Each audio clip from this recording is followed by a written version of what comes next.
Good evening, folks. This is Bronson's By Any Means Necessary Fantasy Sports Talk for Wednesday, August 25th. A little bit to talk about before we get into sports. I don't know if I should really mention this. My dad's been having some health problems for the last month. I've never really seen him this sick. I mean, he deals with bronchitis, sinus stuff, just like I do with the sinus stuff. I don't get bronchitis, thank God, but I do have sinus problems of my own. Excuse me. So I never really seen my dad all that sick. He's had a good immune system, just as I do. I'm thankful for that immune system. But he's been real sick for like a month now. It sounds like we finally figured out the problem. He saw a urologist today, and he had to deal with some uncomfortable stuff. But he's been suffering from an infection from his vasectomy that he got almost 30 years ago. That's what the urologist believes it is. So it's very intriguing that the doctors think that it's not too serious, even though my dad has never been this sick, never been this physically debilitated before in his life. But hopefully, now that we've solved the problem, maybe he can get some medication or something to help him get back on his feet, because he really just hasn't been. Like, the last time I was there, it was like the first day he was sick, and he was just laying in bed all day sleeping. Like, didn't even get up. Like, apparently, at the time we thought he was just sick. He was gonna be good the next day or a couple days later, but nah, he's just been kind of hobbled, crippled for the last month now. I mean, I can't believe they even went to Montana. And had a good time, because my dad apparently broke out in hives while they were out there, and like he was driving. They were driving around for hours, and I don't know, but hopefully he can start to get back to health. Lately I've watched a couple of movies. Night House.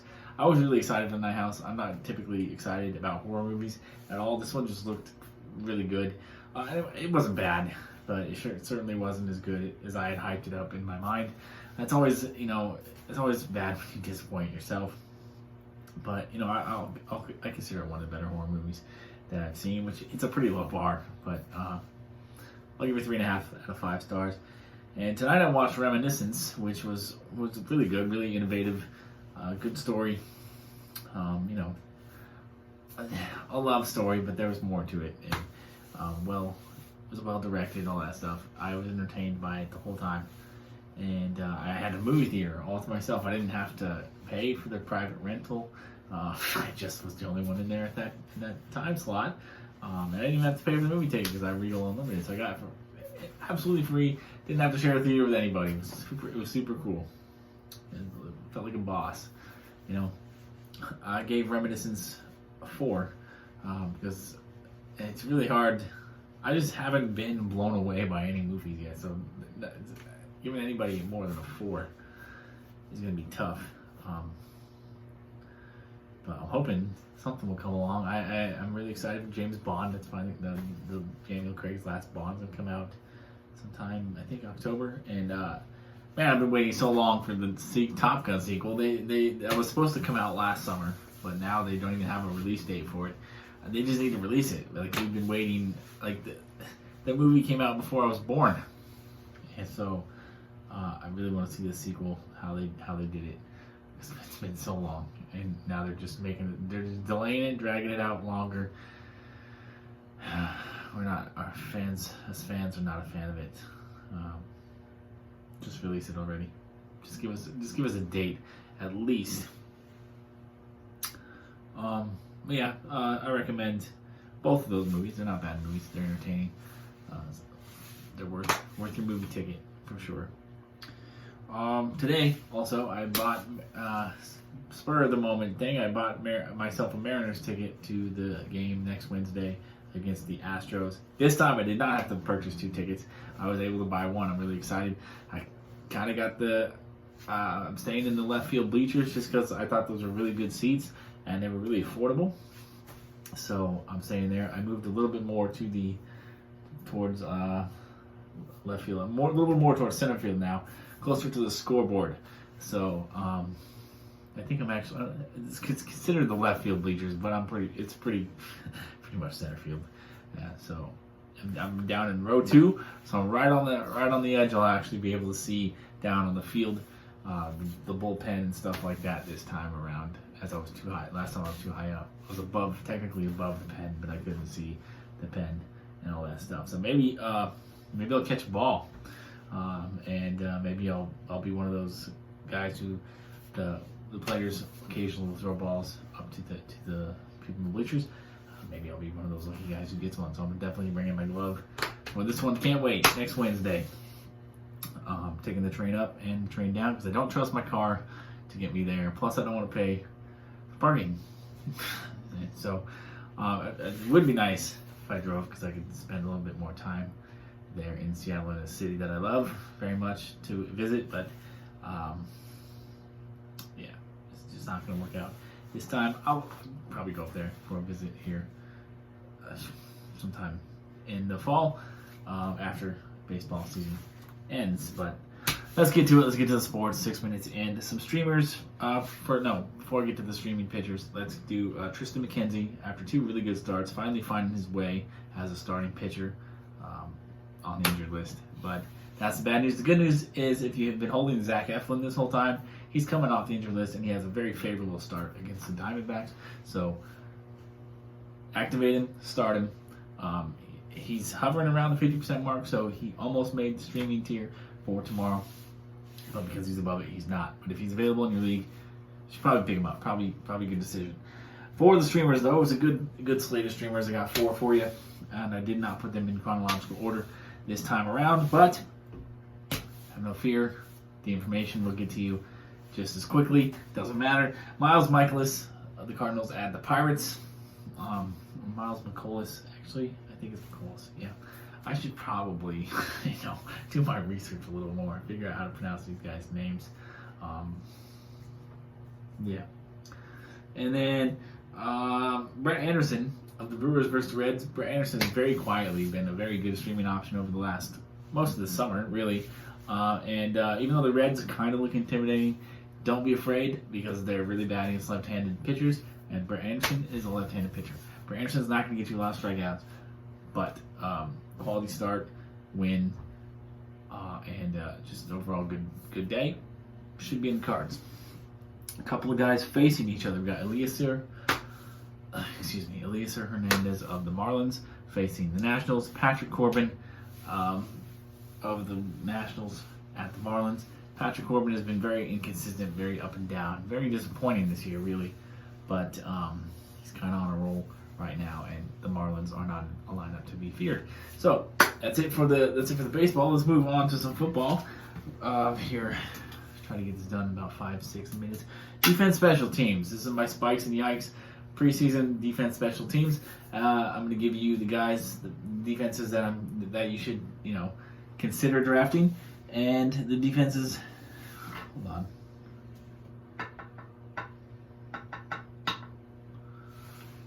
I didn't do this right. Okay, defenses you should consider drafting.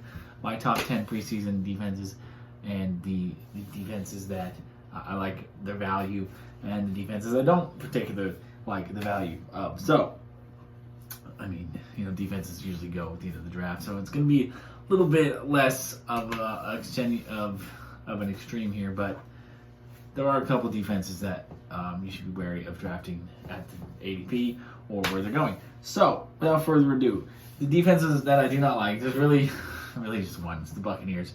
The Buccaneers defense is going like 4 or 5 rounds before any other defense, and I think that's ridiculous. Okay, it's because the Buccaneers defense,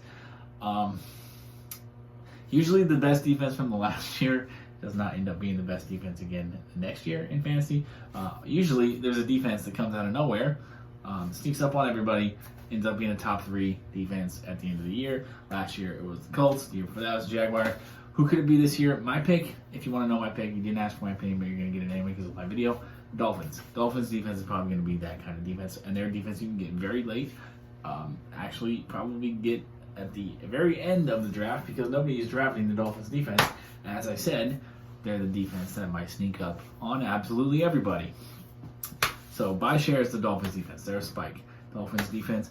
Another defense that I really liked is going really late. The Washington football team defense. I think they're getting a little underrated here. I think they got a very good young defensive line. A lot of first-round picks on that team. They upgraded the secondary. They've got a really good coach in Ron Rivera, and this is their second year in that system by the Washington football team defense. Even if you don't buy anything else, any other part of their offense, which I completely understand, even though you should probably get Antonio Gibson, you definitely want that defense, especially given the fact that it's considered a top 5 defense this preseason, and it's the only one of the top 5 defenses that is not going in the top 5 picks. Guys are opting for the Rams or Patriots, Browns, defenses like that. They're opting for those guys, letting the Washington football team defense fall down the draft board. You can capitalize on that mistake by getting the Washington football team in around 14, 13, 15, somewhere around there. I personally like to draft 2 defenses. It just makes it easier for me. I play in a lot of leagues. I like to be efficient as possible to give me as much of a stress-free, week leading up to the games. So I always like to draft 2, or in most cases, I like to draft 2 defenses, so I don't have to play the streaming game, the matchup game. Really, I just choose between my 2 defenses.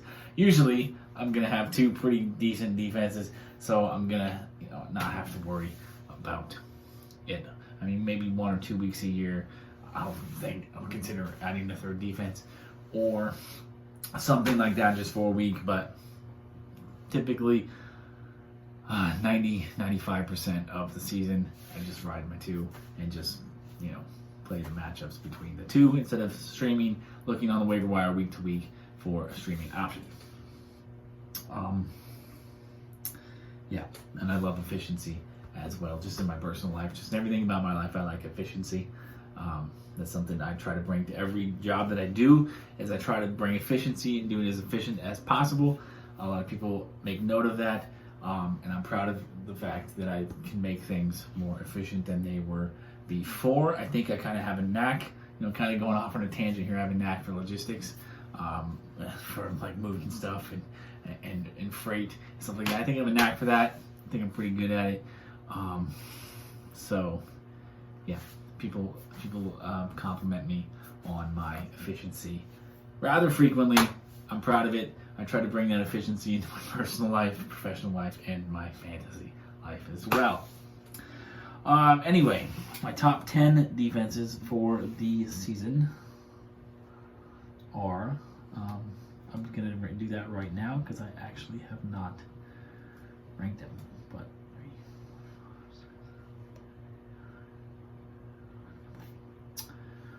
I'm gonna go. All right, top 10 defense. No particular order here, really. These are just my top 10 because I didn't rank them. I apologize, but I did just circle.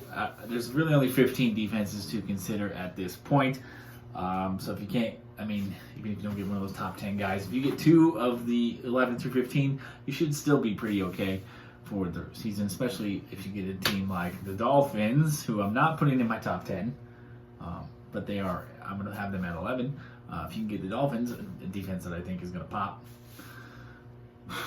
This is the preseason. My preseason top defenses, not my postseason top defenses. Dolphins defense doesn't warrant being in the top 10 discussion, but I will not be surprised one bit if they end up top 3 or top 5 at the end of the year. So they're a great value at the end of the draft. As I said earlier, and now I'm just repeating myself because I'm getting anxious about the length of this video. Top 10 defenses preseason for 2021. Number 1, I have the Steelers. Number 2, I'm going to go with the Ravens. Number 3, 49ers. Number 4, Buccaneers. Number 5, the Washington football team. Number 6, the Buffalo Bills. I'm a little wary of the Bills. They kind of burned me last year. I was really high on the Bills defense last year. I see no reason why they shouldn't have a bounce back year and be, top 5, 6, top 8, somewhere around there. Definitely should be top 10 conservatively, but again, they burned me last year, so I'm kind of avoiding them this year. They're another defense that is going a little higher than I would like them, or would suggest that they go. Bills at 6, Colts at 7. Colts were the defense, were one of those top 2 defenses last year. Getting definitely underappreciated, undervalued this year, but they still have those stars in DeForest Buckner and Darius Leonard. So there shouldn't have much of a drop off. Browns at 8. Then I've got what am I missing here? Oh, Rams at 9. Rams should have a little bit of a drop off now that Brandon Staley has moved on to the Chargers, but not much, again, as they still have stars in Aaron Donald, who's probably the best defensive player in football. Jalen Ramsey, arguably the best corner in football. You got stars like that, your defense is going to be fine. And at 10, we're going to go with the Patriots. Bill Belichick is still a defensive genius, and he's getting a lot of his guys back who opted out of the season last year. Patriots should be much improved on both sides of the ball. I'm not ready to call them Super Bowl contenders, but the defense should be back in the top 10. Other defenses outside the top 10 to consider drafting. You shouldn't consider anybody outside these other 5. Dolphins, obviously, I've been talking them up. Saints are a better fantasy defense than real defense because they capitalize on a lot of turnovers, force a lot of turnovers and stuff like that. Vikings defense should be much better than it was last year. Broncos defense should be much better than it was last year. And I could have swore I had 15 on this list. Who else am I missing?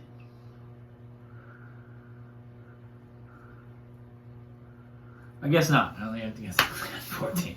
So really only 14 defenses that you really should be considering drafting. So if you can you don't have to get 2 of them. Obviously, you can do whatever you want, but I suggest 2. If you get 2 of those 14, you should be set. So that's it. That's the entire video. Tomorrow, or maybe not tomorrow, probably tomorrow because I have tomorrow off. I'll be doing, what should I do next? Tight ends, quarterbacks. We're not doing kickers. Kickers don't matter. They're irrelevant. Screw them. Tight ends, quarterbacks, running backs, wide receivers. So 4 positions left to consider. I think I'll do tight ends next. Tight ends will be tomorrow's video. Thanks for tuning in. And good luck in your drafts. Hopefully my information is helpful. And, have a blessed day. Peace, love, and nacho fries, my friends and fans.